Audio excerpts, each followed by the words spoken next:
ainda não ser Natal, é uma época do ano que eu já comentei que eu gosto muito, está chegando perto, é o mês do Natal. É uma época onde as pessoas elas estão mais abertas a ouvir sobre o Evangelho, a ouvir sobre Deus. Normalmente é uma época onde as pessoas se sentem mais solidárias, ajudam pessoas que precisam, né? Às vezes passa até o ano inteiro sem fazer muita coisa, mas chegou a época do Natal, é aquela época onde as pessoas se sentem mais, vamos dizer assim, olha, tem que fazer alguma coisa, tem que ajudar alguém que está precisando. E às vezes até as pessoas estão propensas a atitudes mais altruístas, né? Fazer coisas por outras pessoas. E nessa época também é ensinado para as crianças, e essa é uma parte ruim, que se elas forem umas crianças boazinhas, elas vão receber presentes do Papai Noel. Se elas forem comportadinhas, se elas fizerem tudo certinho, elas vão receber coisas do Papai Noel. Obviamente isso está contrariando a palavra de Deus, porque a palavra de Deus ela fala outras coisas. Ela não fala sobre ser bonzinho, né, para receber algo, principalmente de Deus, né? E Papai Noel, obviamente, todos sabem, não consta na palavra de Deus. Mas o que a Bíblia diz sobre o homem? Que não há nenhum justo, nenhum sequer, todos se extraviaram, não há quem faça o bem. Romanos vai falar isso, ninguém. Então a gente vê que há um conflito nesse momento. E então a gente vai para o Novo Testamento para a gente entender o início da história do Natal. E o título da mensagem de hoje é O Custo do Natal. O custo do Natal. Aí é que eu quero, só para dar uma introdução, aqueles que colaboraram com o início da história do Natal, quando se fala sobre Cristo, Mateus, ele falou sobre Cristo como um rei. Ele falou para os judeus sobre a linhagem real do Messias, né? Aquele que era o Messias prometido para Israel. Mateus escreveu o seu evangelho com esse objetivo. Lucas descreveu Cristo como o Filho do Homem, nascido em uma manjedoura. Lucas já tinha outro objetivo, diferente de Mateus, mostrar a humanidade de Cristo. João descreveu a divindade de Cristo. O Verbo, o pastor mencionou hoje na aula, se fez carne e habitou entre nós. Mas eu acredito que as pessoas, se elas olhassem para a definição de Paulo, elas entenderiam o significado do Natal. Paulo dá ali o objetivo do Natal. Abra sua Bíblia em 2ª Carta aos Coríntios, capítulo 8. Aí você se pergunta, mas Natal em 2 Coríntios?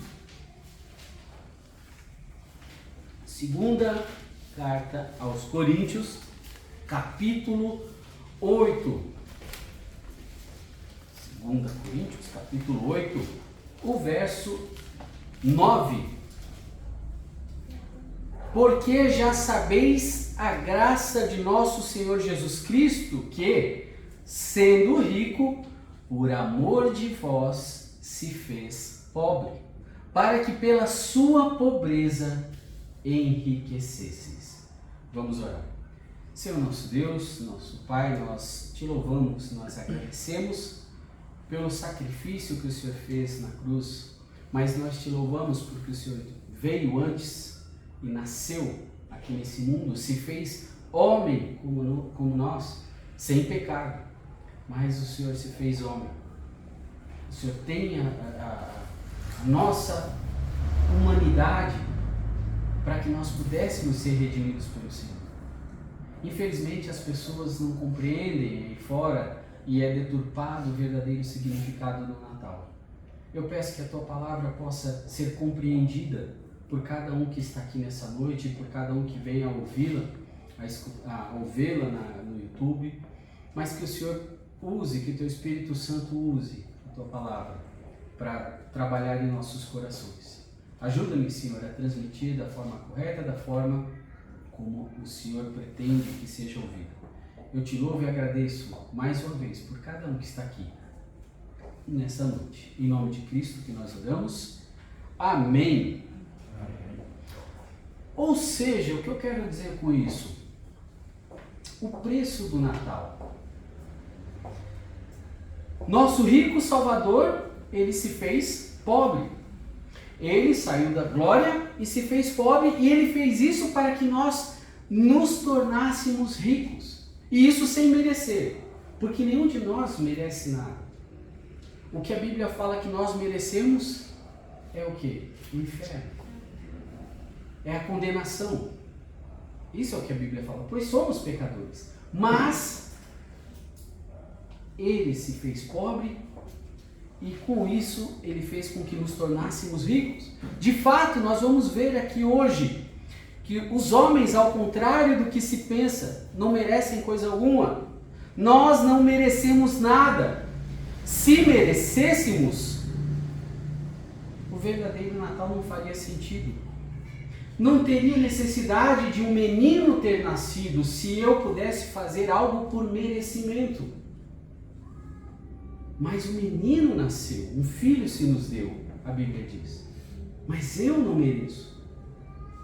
E muita gente aí fora acha que merece, acha que merece receber qualquer coisa, ou baseado até no que aprende desde criança. Olha, se você for um bom menino, o Papai Noel vai te dar presente. Você cresce pensando que você pode ganhar as coisas por merecimento. Eu cresci pensando assim, que eu poderia ganhar o favor de Deus por merecimento.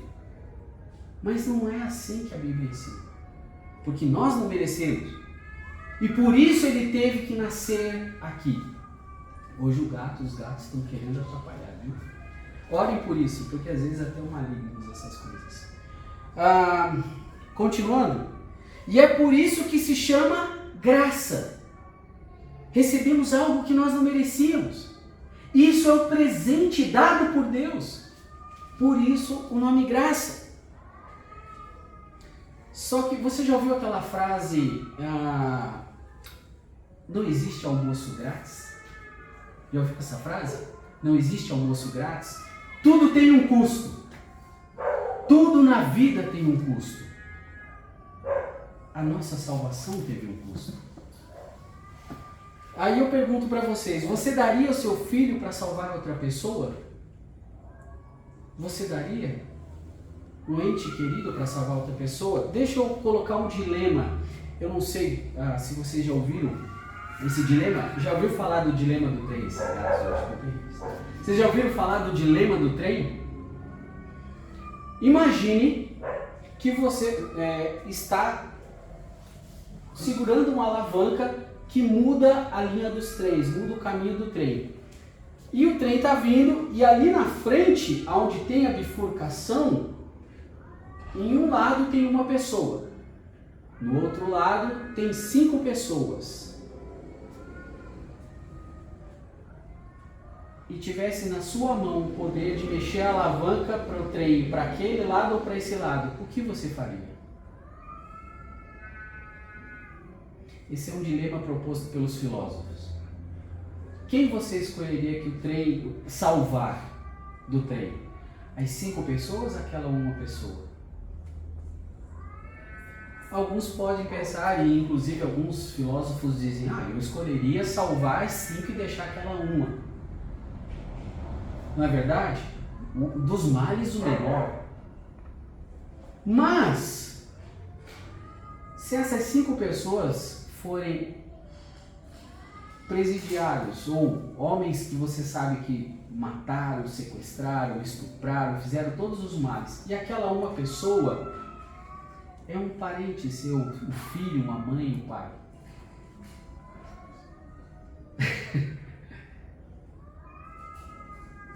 Só que nesse dilema, trazendo para o lado de Deus, ele salvou todos. E ele colocou o filho dele, ele deu para sofrer no nosso lugar. Ou seja, o nascimento de Cristo, esse presente do Natal teve um custo. Custou um filho a um pai. um filho e um pai que estavam juntos pela eternidade. E eles fizeram tudo, houve a criação, eles estavam juntos desde a eternidade. E teve outros custos. Porque Cristo, quando se fez homem, quando Deus enviou o seu Filho para nascer, pense em Cristo como Deus, na glória, adquirindo a natureza humana com suas fragilidades. Lembra que ele teve fome? Lembra que ele sofreu, que ele chorou? A Bíblia fala que ele foi tentado em todas as coisas, a diferença dele para nós é que ele não tinha pecado. Percebe tudo o que custou para Cristo ter nascido nesse mundo? Percebe tudo o que envolveu, tudo que ele teve que abandonar ou deixar? E o objetivo da mensagem para todos que estão ouvindo é refletir. Eu quero que você reflita do que o Senhor Jesus abriu mão quando se tornou pobre. Igual o versículo que a gente leu. Ele sendo rico, se fez pobre. Eu quero que você reflita do que Cristo abriu mão quando ele se tornou pobre. Ele abriu mão do seu lugar no céu, porque ele sempre esteve lá pela eternidade. Ele poderia ter feito diferente. Ele, como sendo Deus, e ele criou todas as coisas, o que ele poderia ter feito? Simplesmente destruído tudo. Porque ele e o Pai fizeram o mundo, eles fizeram todas essas coisas. Segundo o relato de Gênesis, como o pastor ensinou hoje no capítulo 1, Deus fez todas as coisas em 6 dias, no 7º descansou. Ele não poderia simplesmente ter destruído tudo? Ele poderia. Mas ele não fez assim.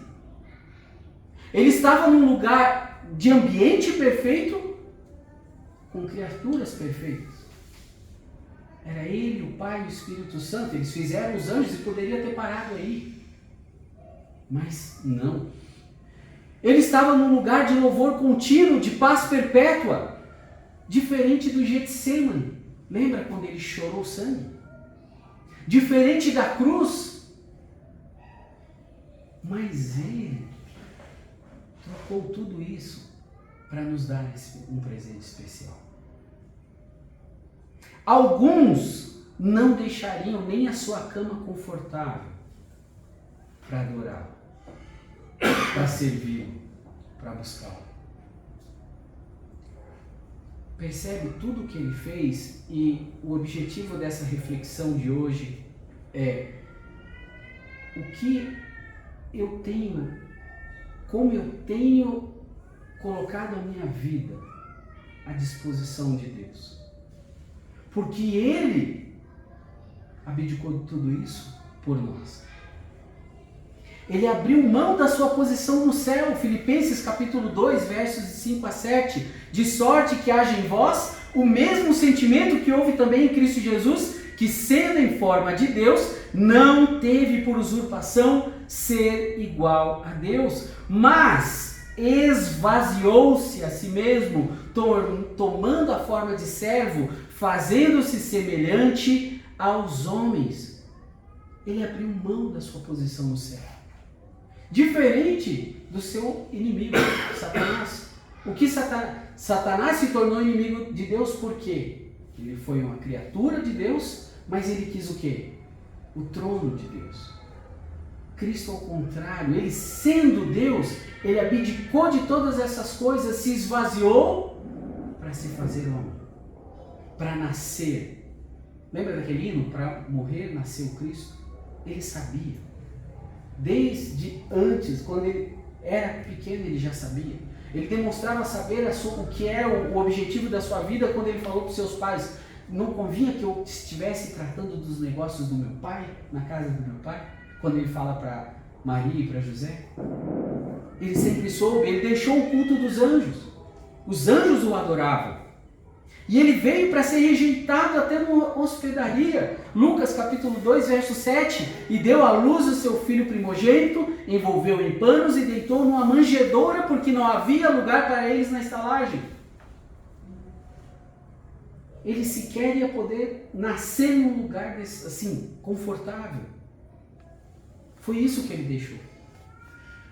Mas, em contrapartida, alguns estão mais preocupados com sua posição ou com projetos de vida. E isso eu falo de modo geral, nas igrejas em todos os lugares.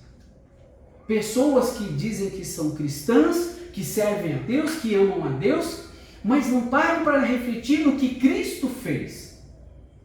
E colocam os seus próprios projetos de vida em primeiro lugar. E deixam Deus em terceiro, não é nem em segundo, em terceiro, quarto, quinto, sexto lugar. Errado.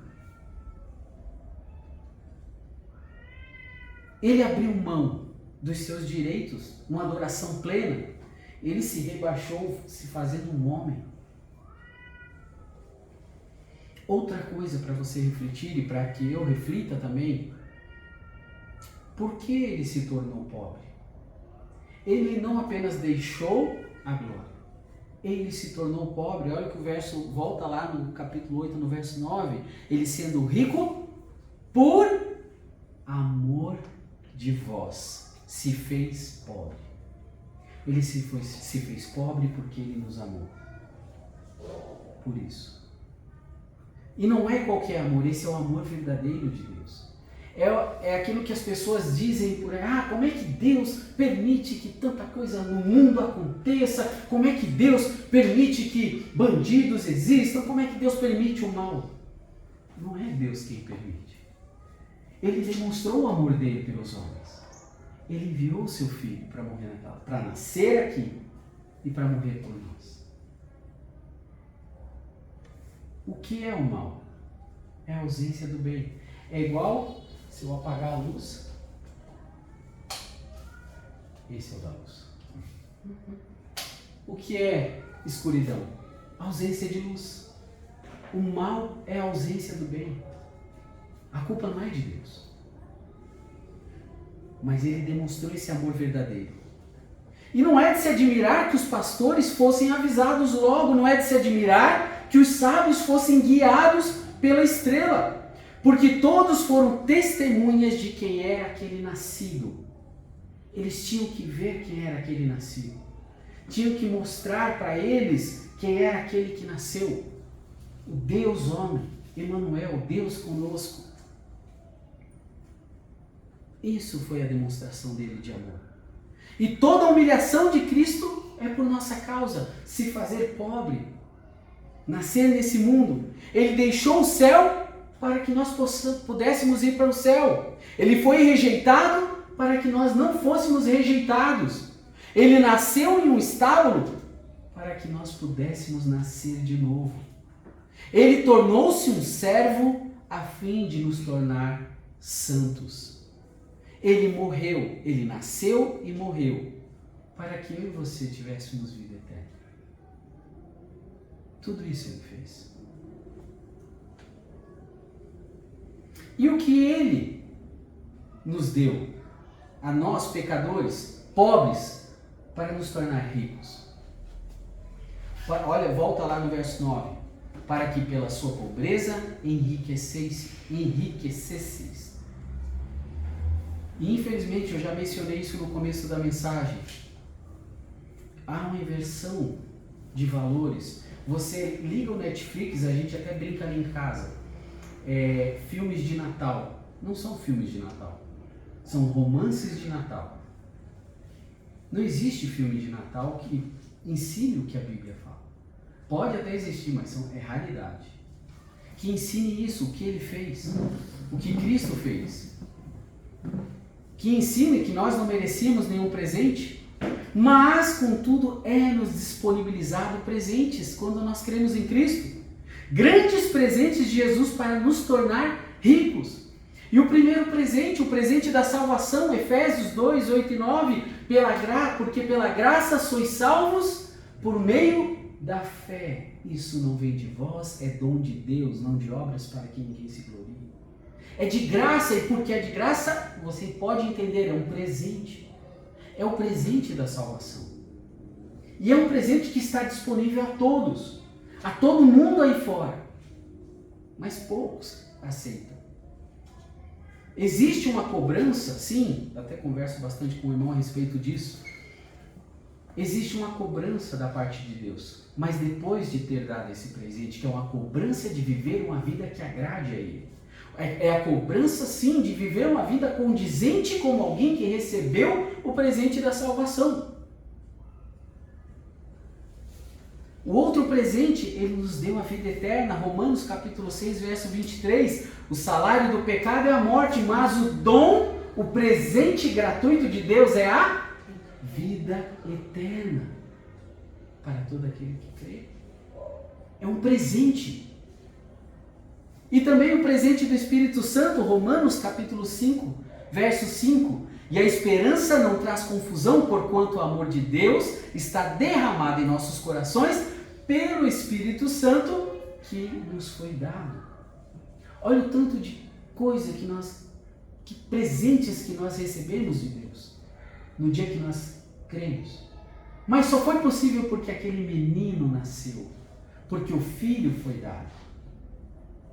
O presente da justiça, Romanos capítulo 5, versos 17 e 18, porque se pela ofensa de um só a morte reinou por esse, muito mais os que recebem a abundância da graça, o dom da justiça, reinarão em vida por um só, Jesus. Pois assim como por uma só ofensa veio o juízo sobre todos os homens para condenação, assim também por um só ato de justiça veio a graça sobre todos os homens para a justificação da vida. A vida perfeita, justa que Ele viveu, nos permite receber essa justiça dele no dia que nós cremos. E esse é o presente. O presente da paz, João 14, 27, e é algo que muitas pessoas eu vejo nos noticiários, a gente vê na televisão, que é o que muita gente procura e não tem. Mas Ele dá esse presente. Deixo-vos a paz, a minha paz vos dou. Não vou-la dou como o mundo a dá, não se turbe o vosso coração, nem se atemorize. Todos aqueles que receberam a Cristo como Senhor e Salvador, receberam esse presente. Usufruem dele? Aí é outra história. Tem gente que mesmo tendo aceitado a Cristo como Senhor e Salvador, ainda vive aflito.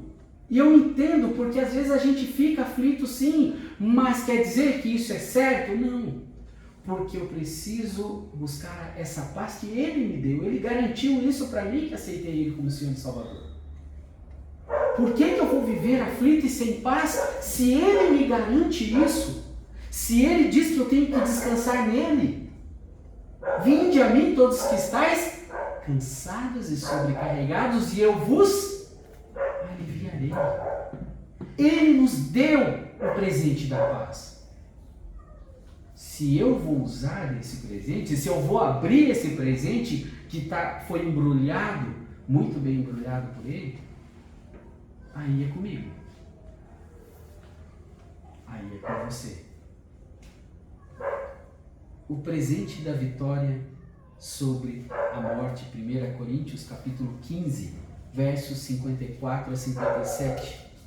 E quando isto que é corruptível se revestir de incorruptibilidade, e isto que é mortal se revestir de imortalidade, então cumprir-se-á a palavra que está escrita: tragada foi a morte na vitória. Onde está, ó morte, o teu aguilhão? Onde está, ó inferno, a tua vitória? Ora, o aguilhão da morte é o pecado e a força do pecado é a lei. Mas, graças a Deus que nos dá a vitória por nosso Senhor Jesus Cristo. Ele nos deu a vitória sobre a morte. Não temos que temer a morte.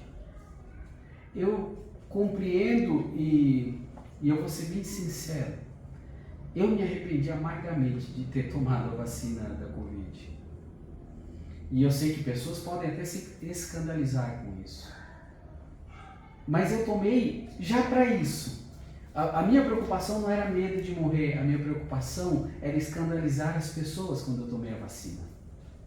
Mas hoje eu voltando atrás, pensando e vendo algumas notícias e vendo até algumas coisas que eu não tinha antes, alergias e coisas que eu não tinha, que começaram a acontecer de uns tempos para cá, depois, eu fiquei pensando, eu não deveria ter tomado. Porque se fosse algo completamente comprovado, tudo certinho, tudo bem, igual a vacina da poliomielite e outras vacinas que a gente sabe que foram testadas por anos e tudo certinho. Mas muita gente ficou com medo de morrer pela Covid. Mas o verdadeiro salvo, ele deve entender que Cristo está cuidando dele. O verdadeiro salvo deve entender que ele vai morrer. Sim, um dia vai, a não ser que Cristo venha e o arrebate. Quando ele vier para arrebatar a sua igreja, se estivermos aqui. Mas se não estivermos, todos os nossos dias estão contados. A Bíblia fala isso, Davi fala isso. Todos os meus dias estão contados. Deus sabe. E Deus está cuidando de mim como está cuidando de cada um de vocês e de cada um que está vendo essa mensagem. Nós não devemos temer, não devemos sim tentar a Deus. Lembra quando ele foi tentado? Satanás falou, se joga daqui. Ele, não, peraí, não tentarás o Senhor teu Deus. Eu não vou passar no meio de um tiroteio e dizer, não, peraí, eu sou filho de Deus, eu estou livre. Não, não é isso. Mas eu não devo viver com medo. Porque eu sei que é Ele quem cuida de mim e Ele me deu esse presente. E se eu morrer, eu sei para onde eu vou. E eu falei até para minha esposa, eu conversando com algumas pessoas e dizia, olha, a minha única coisa de morrer é, se eu morresse de Covid ou qualquer outra coisa, seria por causa delas. Era questão de deixá-las e eu sei que elas ficariam muito tristes, principalmente as minhas filhas. Mas medo de morrer. Pelo contrário, quando eu peguei Covid, que eu fiquei deitado nesse quarto aí, e eu senti até um ardor no peito, eu ficava pensando, Senhor, é muito triste para as minhas filhas e para minha esposa, mas vai ser tão bom eu estar com o Senhor, vai ser tão bom eu estar na Tua presença, ali vendo o Senhor. E é isso que tem que estar no nosso coração. Ele cuida de nós, Ele nos ama e Ele tem um propósito na vida de cada um de nós. Se Ele não tivesse, Ele não teria feito o que Ele fez. Se Deus não tivesse um propósito nas nossas vidas, Ele não enviaria seu Filho. Ele teria acabado com tudo lá com Adão. Lá com Adão e Eva. Mas Ele fez diferente. E não se assustem, a mensagem não é muito longa. É até curta, relativamente. Conclusão. Agora a minha conclusão é que vai depender. Primeira parte da minha conclusão da mensagem é para os crentes. O que tem custado para você servir a Cristo? De qual direito você abdicou? Porque as pessoas gostam, isso é meu direito, eu tenho direito a isso. Eu tenho direito a várias coisas. Não me vem exemplos na mente, mas normalmente nós brigamos muito pelo que a gente quer, pelos nossos direitos. Qual direito você abdicou? O que você tem que fazer para honrar a Deus? O que você deixou de comprar para investir na obra de Deus? Nós não somos uma igreja que fica falando sobre dinheiro. Nós consideramos isso errado. Nós falamos aquilo que a Bíblia fala. Mas a Bíblia fala sobre finanças. A Bíblia fala sobre recursos financeiros em várias partes. E às vezes nós pensamos primeiro em nós para depois pensar na obra de Deus. E nós temos que pensar na obra de Deus. Nós temos que pensar. Tem missionários aí que vivem de maneira bem complicada. Eu conheço um que passa muitas necessidades. Se não te custa nada, se você não teve que abandonar nada, se você não teve que renunciar coisa alguma, nem mesmo as opiniões que você tinha formadas durante a sua vida inteira, talvez você se enquadre na próxima categoria da minha conclusão, que é para os incrédulos. Se não te custou nada, se você não teve que abandonar, não teve que renunciar, não teve que mudar de opinião, Talvez você não seja um convertido. Talvez você seja um convencido. Aquela pessoa que vem para a igreja ou vai para a igreja, isso é, eu estou falando genericamente, mas nunca creu de verdade. Nunca entendeu o verdadeiro significado de Cristo ter nascido, de Deus ter se feito homem e nascido aqui como homem, e ter morrido e ter ressuscitado. E nessa categoria para incrédulos, venha a Cristo como um pecador pobre. Venha a Cristo como um pecador que até seja rico. Pobre financeiramente não significa que vai ficar rico aqui ao aceitar a Cristo como Salvador. E pobre espiritualmente. Porque tem pessoas que até têm recursos financeiros, mas sempre fez o que quis, como quis e quando quis. Sempre agiu da forma como achou melhor. Nunca parou para pensar, será que isso está agradando a Deus? Olha, Cristo fez tanto por mim. Ele morreu para me salvar. Ele nasceu nesse mundo. O que eu tenho feito por Ele? O que eu tenho feito para Ele? Receba de sua mão esses presentes que o tornarão rico. Rico para com Deus. Lucas capítulo 12, versos 20 e 21. Mas Deus lhe disse, louco, esta noite te pedirão a tua alma. E o que tens preparado, para quem será? Assim é aquele que para si ajunta tesouros e não é rico para com Deus. Não troque riquezas ou objetivos temporários pelas riquezas eternas. Receba Cristo como seu Senhor e Salvador. E você que tem certeza da sua salvação, avalie a sua vida. Reflita sobre o que Cristo deixou, sobre o que Cristo fez para que você pudesse ter a salvação. Amém? Vamos orar. Senhor nosso Deus, nosso Pai, perdoa-nos porque somos pecadores. Infelizmente, muitas vezes colocamos os nossos interesses em primeiro lugar, as nossas vontades, as nossas opiniões. E deixamos as coisas do Senhor, deixamos a Tua Palavra tudo em terceiro e quarto lugar nas nossas vidas. Ajuda-nos, Senhor, a colocar o Senhor em primeiro lugar. Ajuda-nos, Senhor, a refletir no que o Senhor fez naquela cruz. No que o Senhor fez ao nascer aqui. O que o Senhor passou para que o Senhor nos salvasse. Ajuda-nos, Senhor. E aqueles que não têm Cristo como Senhor e Salvador, que até hoje talvez não tenham compreendido o verdadeiro significado do Natal, apenas pensavam no Natal só como uma época de presentes, de visitar parentes, amigos, se reunir com os amigos. Senhor, eu peço que o Senhor quebrante o coração dessas pessoas, seja pelo YouTube, seja no lugar que for. E que possam compreender que são pecadores e que precisam receber ao Senhor como o único e suficiente Salvador. Abençoa também, eu te peço, o retorno para as nossas casas, dos irmãos para as suas casas, livra-nos de todo mal, concede-lhes uma semana abençoada e, acima de tudo, uma semana que honre e glorifique ao Senhor. Em nome de Cristo que nós oramos e agradecemos. Amém. Oração silenciosa, estamos encerrados.